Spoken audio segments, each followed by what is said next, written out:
اب بھائیو آخر میں میرے ایمان کا تقاضا یہ ہے کہ میں مکمل حدیث غدیر خم بیان کر دوں، یعنی میں اتنا اس کا ذکر کر رہا ہوں غدیر خم، تو اس کے جتنے بھی طریق ہیں میں نے ریسرچ پیپر 5B میں لکھے ہیں، میں اس کو بیان کر دوں، لیکن ڈیٹیل میں جانے سے پہلے ایک دفعہ دروشی پڑھ لیجیے۔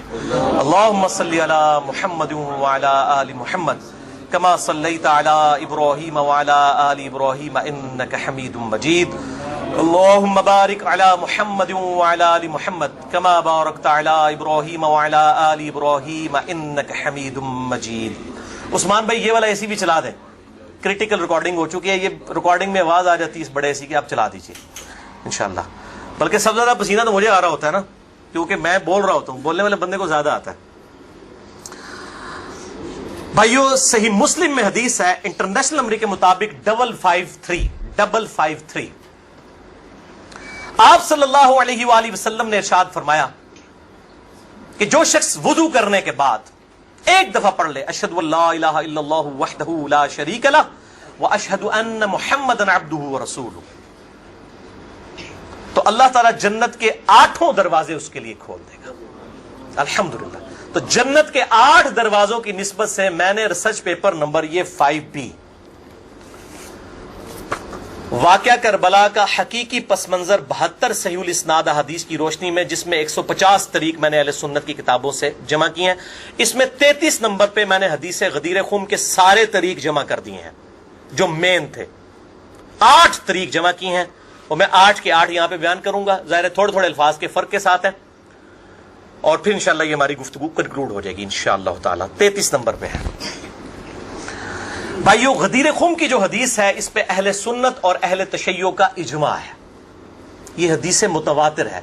چند احادیث ہیں جو متواتر ہیں، ان میں سے ایک وہ حدیث ہے جو صحیح مسلم میں پہلی حدیث ہے، بخاری میں موجود ہے، جس نے میری طرف جھوٹی حدیث منسوب کی وہ اپنا مقام دوزخ میں دیکھ لے، بولے اعوذ باللہ تعالی۔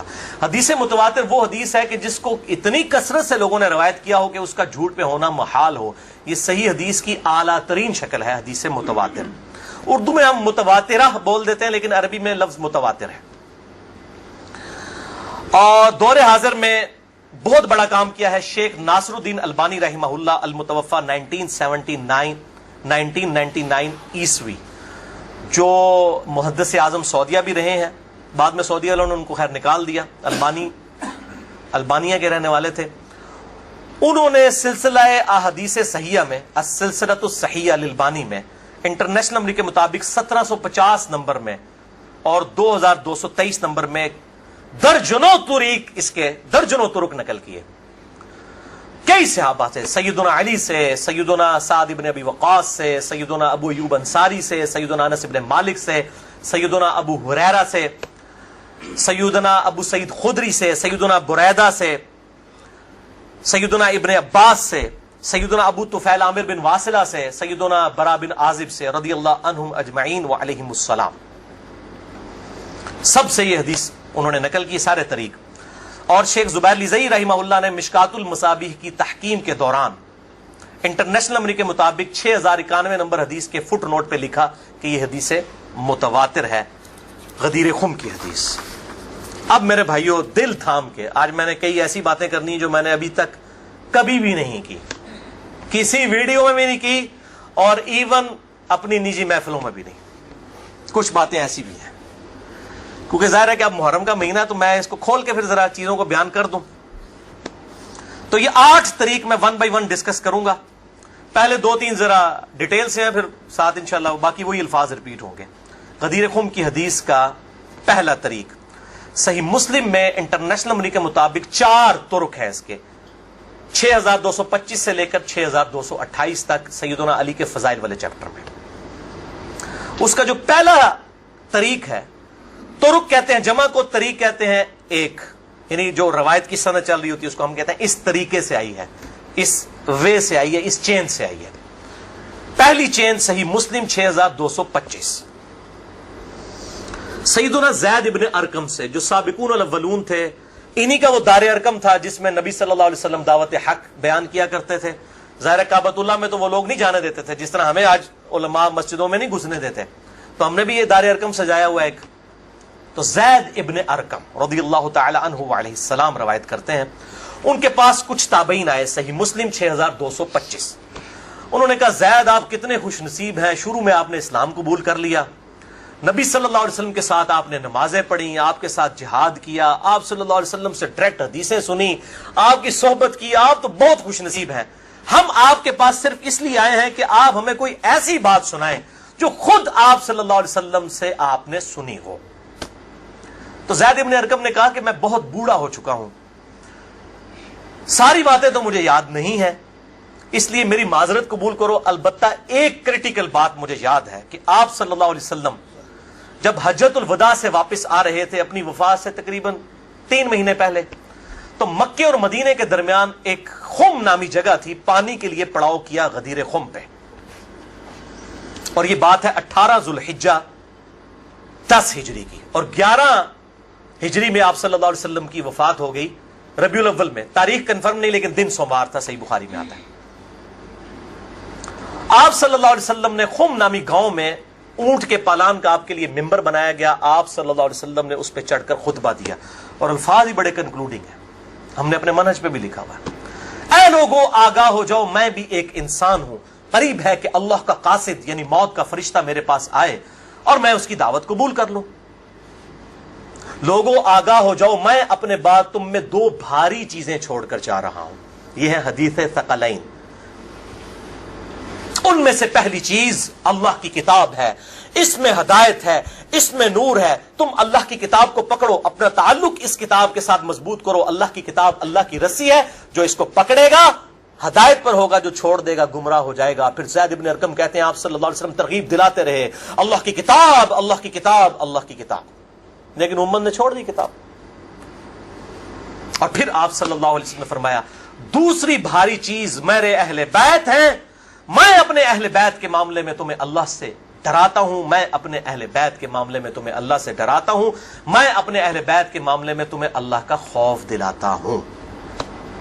اچھا، اب ظاہر ہے اس زمانے میں بھی لوگ موجود تھے، لوگوں کے کان کھڑے ہو گئے، حضرت معاویہ بن ابی سفیان رضی اللہ تعالیٰ عنہ کا دور تھا، تابعین نے سیدھا سوال ہی عجیب و غریب کر دیا، انہوں نے کہا زید یہ حضور کی بیویاں اہل بیت نہیں ہیں؟ دیکھو، بجائے پوچھنے کے سینئر صحابی سے پوچھتے کہ اہل بیت کون ہے، ان کو فوراً پتا چل گیا کام کدھر ہو ہی جا رہا ہے، یہ حضور کی بیویاں اہل بیت نہیں ہیں۔ زید بن ارقم نے کہا کہ بیویاں اہل بیت ہیں، لیکن یہاں پر وہ مراد نہیں ہے، یہاں پر تو نبی صلی اللہ علیہ وسلم کے خاندان کے لوگ مراد ہیں، آل علی، آل عقیل، آل عباس، آل جعفر، وہ لوگ مراد ہیں اہل بیت، حضور کی بیویاں یہاں مراد نہیں ہیں، جن پر قیامت تک کے لیے صدقہ حرام ہے، یہ زید بن ارقم نے کہا۔ ایت تھوڑا کوڑا سیجے طریق، اگلا بڑا سخت جے، میں ڈر رہا ہوں یہ بیان کرتے ہوئے، لیکن اس میں نے پمفلٹ میں لکھ دیا ہوا ہے، لیکن وہ لوگ پڑھ کے گزر گئے ہوں گے، لیکن میں اب آپ کو توجہ دلاؤں گا۔ صحیح مسلم 6228 نمبر طریق، اس میں پتہ کیا الفاظ ہیں؟ اس حدیث کے اینڈ پہ تابعین پوچھتے ہیں کہ کیا نبی کی بیویاں اہل بیت نہیں ہیں؟ تو زید ابن ارقم کہتے ہیں اللہ کی قسم نہیں، اللہ کی قسم نہیں، عورت تو کتنا عرصہ کسی مرد کے ساتھ گزارتی ہے، بعد میں اس کا مرد اسے طلاق دے دیتا ہے، وہ اپنے میکے واپس آ جاتی ہے، تو عورت کیسے اہل بیت ہو سکتی ہے؟ ایسا ہی مسلم پڑھ رہے جے بھائی، اصول کافی نہیں پڑھ رہا مولویو، صحیح مسلم 6228، وہ کہتے ہیں بیوی کو طلاق ہوئی اپنے گھر چلی گئی، وہ کہاں سے اہل بیت ہو گئی؟ یہاں تو نبی صلی اللہ علیہ وسلم کے خاندان والے مراد ہیں، جن پر قیامت تک کے لیے صدقہ حرام ہے۔ زید ابن ارقم کو ریال نہیں ملتے تھے، نہ سعودیہ سے نہ ایران سے، وہ تو صحابی تھے نا رضی اللہ تعالیٰ عنہ، حق بیان کیا انہوں نے۔ اچھا یہ نہ سمجھیں یہ کہہ دیں کہ زید ابن ارقم کا اجتہاد ہے، اے بھائی اجتہاد نہیں ہے، سن لو، ایک معنوں میں اہل بیت بیویاں ہیں سورۃ الاحزاب آیت نمبر 33 کے تحت، لیکن یہ جس اہل بیت کے بارے میں اللہ سے ڈراتا ہوں ان کے ساتھ اس نے سلوک کرنا، یہ وہی لوگ تو ذبح ہوئے ہیں، آل عقیل ذبح ہوئے، آل جعفر ذبح ہوئے، آل عباس جعفر ہوئے، آل علی ذبح ہوئے، انہی کی اولادیں ذبح ہوئی ہیں نا. یہ 72 جو ہم شہدائے کربلا کہتے ہیں انہی کے بارے میں ڈرایا تھا، جن کے بارے میں غیبی خبر دی گئی تھی کہ ان کے ساتھ امت برا سلوک کرے گی. اچھا، یہ زید ابن ارقم کا اجتہاد نہیں ہے میرے بھائیوں، اس کی سپورٹ میں صحیح مسلم سے 2 مرفوع حدیثیں اپنے محبوب صلی اللہ علیہ وسلم کی حدیثیں بیان کرتا ہوں. سنیں پہلی حدیث انٹرنیشنل نمبر کے مطابق صحیح مسلم میں 6261 نمبر. اما عائشہ رضی اللہ تعالی عنہا وعلیہ السلام خود روایت کر رہی ہیں کہ ایک دن نبی صلی اللہ علیہ وسلم اس حال میں برآمد ہوئے کہ آپ صلی اللہ علیہ وسلم نے ایک کالے رنگ کی چادر اوڑھی ہوئی تھی جس پہ نقش و نگار بنے ہوئے تھے جیسا کہ اونٹ کے کجاووں کے ہوتے ہیں. کالے رنگ کی منقش چادر اوڑھی ہوئی تھی. اتنے میں سیدنا حسن آئے، آپ صلی اللہ علیہ وسلم نے ان کو اپنی چادر کے نیچے لے لیا. پھر سیدنا حسین آئے، ان کو اپنی چادر کے نیچے لے لیا. پھر سیدہ فاطمہ آئی، ان کو اپنی چادر کے نیچے لے لیا. پھر سیدنا علی آئے، ان کو بھی اپنی چادر کے نیچے، ان چاروں کو لیا. اور 5ویں خود، جس سے 5 تن پاک کا ہم کانسیپٹ لیتے ہیں، 5 اس چادر کے نیچے لیا. سیدہ عائشہ کو نہیں لیا. پوائنٹ ٹو بی نوٹڈ، وہ راوی ہیں، وہ دیکھ نہیں ہے منظر. اور اما عائشہ دیکھ لیں کتنی منصف مزاج تھی، انہوں نے یہ روایت بیان کر دی. ورنہ کسی درجے میں اپنے بارے میں بھی سوچ سکتی تھی کہ مجھے نہیں لیا گیا. لوگ کل کو سوال کریں گے کہ آپ کو کیوں نہیں لیا گیا، آپ اہل بیت نہیں تھیں، یقیناً تھی. لیکن یہ والا معاملہ جو ہے وہ ایکسٹرا آرڈنری ہے، اسپیشل پروٹوکول ہے. چادر کے نیچے لیا. پھر آپ صلی اللہ علیہ وسلم نے سورۃ الاحزاب کی آیت نمبر 33 پڑھی، انما یرید اللہ لیذھب عنکم الرجس اہل البیت ویطہرکم تطہیرا. اے نبی کے گھر والو، اللہ تو صرف یہی چاہتا ہے کہ ہر طرح کی ناپاکی تم سے دور کر دے اور تمہیں خوب صاف ستھرا کر دے. راویہ اما عائشہ ہیں، خود چادر کے نیچے نہیں ہیں. علی، حسن، حسین اور سیدنا علی ہیں، سیدہ فاطمہ ہیں، اور نبی صلی اللہ علیہ وسلم 5ویں خود. تو زید ابن ارقم نے کوئی غلط بات نہیں کی ہے، ان کو یہ حدیثیں پتہ تھیں. اور دوسری حدیث صحیح مسلم سے ہی انٹرنیشنل نمبر کے مطابق 6220 نمبر. یہ بڑی لمبی حدیث ہے، میرا ٹاپک کسی دوسری طرف چلا جائے گا اور کچھ بن جانا ہے. چونکہ میں اس کو لکھ چکا ہوں ان 150 روایتوں والے 72 والے احادیث والے، لہذا میں اس کا ایک پورشن بیان کرنے لگا ہوں. باقی جسے شوق ہو تو وہ پڑھ لے، اس کے اندر میں نے لکھا ہے اس کا پورا طریقہ، ورنہ معاملہ کہیں سے اور ہی نکل جانا ہے. پھر سب و شتم والا ایشو ڈسکس ہو جانا ہے، حضرت معاویہ کے دور میں جو سیدنا علی کے پر لعنت ہوتی تھی، وہ والا ٹاپک اس میں ڈسکس ہو جانا ہے. اس لیے میں اس حدیث کا آخری جز بیان کر رہا ہوں کہ سیدنا سعد ابن ابی وقاص رضی اللہ تعالیٰ عنہ کہتے ہیں کہ جب آیت مباہلہ نازل ہوئی نجران کے عیسائیوں کے ساتھ، نبی صلی اللہ علیہ وسلم کی 1-to-1 ڈبیٹ ہوئی. اینڈ پہ ہوا کہ ٹھیک ہے مباہلہ کرتے ہیں، کون حق ہے کون باطل ہے. سورہ ال عمران آیت نمبر 61 نازل ہوئی، فَقُلْ تَعَالَوْا نَدْعُوا أَبْنَاءَنَا وَأَبْنَاءَكُمْ وَأَنفُسَنَا وَأَنفُسَكُمْ وَنِسَاءَنَا وَنِسَاءَكُمْ وَأَنفُسَنَا وَأَنفُسَكُمْ. کہ نبی صلی اللہ علیہ وسلم کو کہا گیا کہ ان کو کہو اپنے بیٹوں کو لے آؤ، ہم بھی اپنے بیٹوں کو لے آتے ہیں. تم بھی اپنی عورتوں کو لے آؤ، ہم بھی اپنی عورتوں کو لے آتے ہیں. تم خود بھی آ جاؤ، ہم خود بھی آ جاتے ہیں. پھر اللہ کے حضور اوپن میدان میں دعا کرتے ہیں، جھوٹے پہ اللہ کی لعنت. اس کو مباہلہ کہتے ہیں. لیکن نہیں آئے. سعد ابن ابی وقاص کہتے ہیں کہ نبی صلی اللہ علیہ وسلم، قرآن میں کیا حکم آیا تھا؟ اپنے بیٹوں کو لے کر آؤ. تو کس کو لے کے آئے؟ سیدنا حسن، سیدنا حسین، سیدنا علی.